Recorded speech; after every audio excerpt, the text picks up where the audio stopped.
So let's talk about the appearance, right? So branding, design, user experience, even the messaging. What matters when it comes to a website? Well, it should feel like you, right? It should feel like you. It should feel like your business. So Mm. I was at a trade show, I don't know, a few years ago, and one of my clients, he's a great advocate of ours. He was teasing his friend. He's just razzing him. He's like, "So, when are you going to come over here and get a new website done?" And the guy was like, "Well, I don't know, we just built that new office and we spent a lot of money on the office." And he's like, "Yeah, where's your office at?" And he's like, "Oh, out in the country in the middle of nowhere." He's like, "Yeah, how many people are going to stop by and see that office?" And he goes, "Well, I mean, like, I don't know, maybe one person a month." And he's like, "Yeah, you still need a new website, dude. You should give these people a call."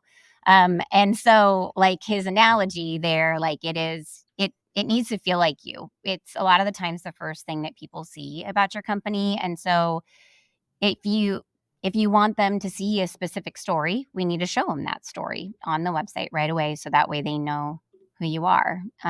So I think that comes through in the words that you use, in the way that you present the template itself. The images that you use are super important. I am going to tell you my biggest pet peeve.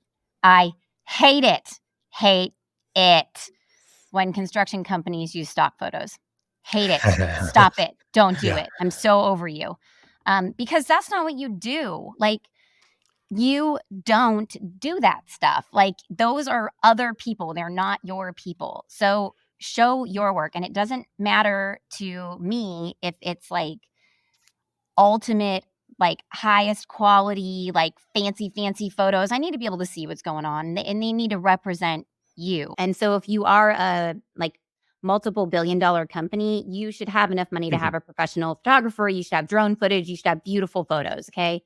But if you are a $1 million company, then don't. Like, it's okay. Like, just clean up your job site, take the trash out, like make sure your dudes are wearing their hard hats, please. Like, do not have any safety violations on your site. And just take those photos. It's going to be way better than anything else. I just built like a 24-page booklet on asphalt design yesterday, and I refused to download any stock photos. I was like, I won't. I'm not doing it. Like, I'm just Yeah.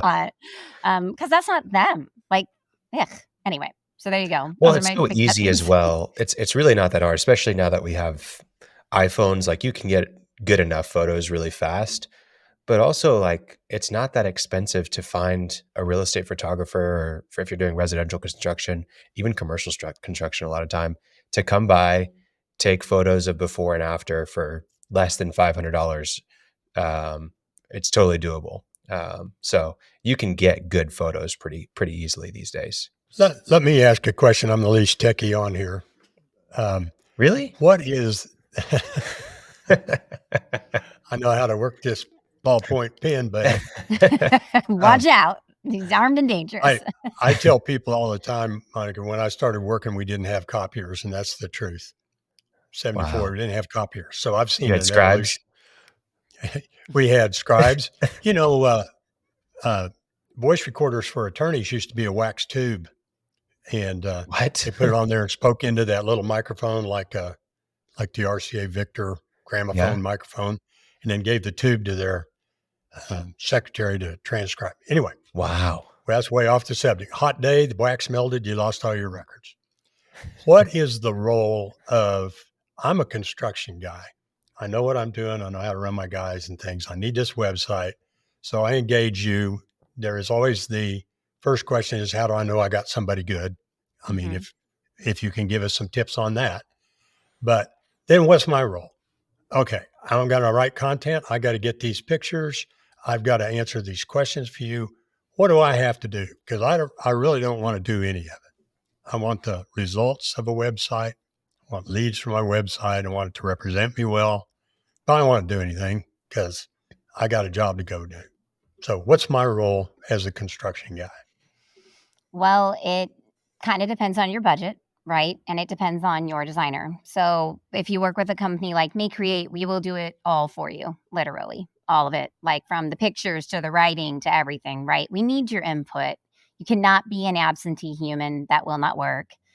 We're going to, like, if you had the full package with us, you would be responsible for sitting in a meeting where we look at your designs and finalize them. You would be responsible for sitting in interviews where we talk to you and members of your team. Like, I've literally set up in like boardrooms before, and like just people filter in and out. And as I keep hearing the story, I keep like pulling more people in. And then once I get it, I'm like, okay, yeah, this is awesome. Um, so you would have to sit through that. You'd have to read the content. You got to read it. Like, some people don't even want to read it. And I'm like, but it's like sort of telling your story. I got to make sure I said it right. Or whomever. Like, it's not always me writing. And then you would need to sit in a page layouts meeting and review the designs of all your pages. And then you would need to learn how to use your website if you intend on ever updating it. And so that's how you would work with us, which obviously cuts down a lot of time. Not all designers or web developers do all those things, though, right? They might not write, they might not take photos, they might not do any of that. So it depends, because it could be your responsibility to write it all, take all the photos, hand them all over, and that might be your job. Hire an editor; it'll be great. Hmm. If you write your own content, make sure someone else reads it, please. Yes. You will thank yourself in the long run. Yeah, so that's a Yeah. good question. And then, like, how do you make sure that somebody's good? I mean, I think it's the same thing as anything else. I think you should look at the work they've done and you should call their references. Like, the references should be telling you the truth, right? And also, I do have a list of questions, design company interview guide questions that I say you should ask people and see if you can stump them. Because if they can't answer that question, then they probably don't. They either don't know, or they are really new, or they just maybe don't do it the way you want it done. I don't know.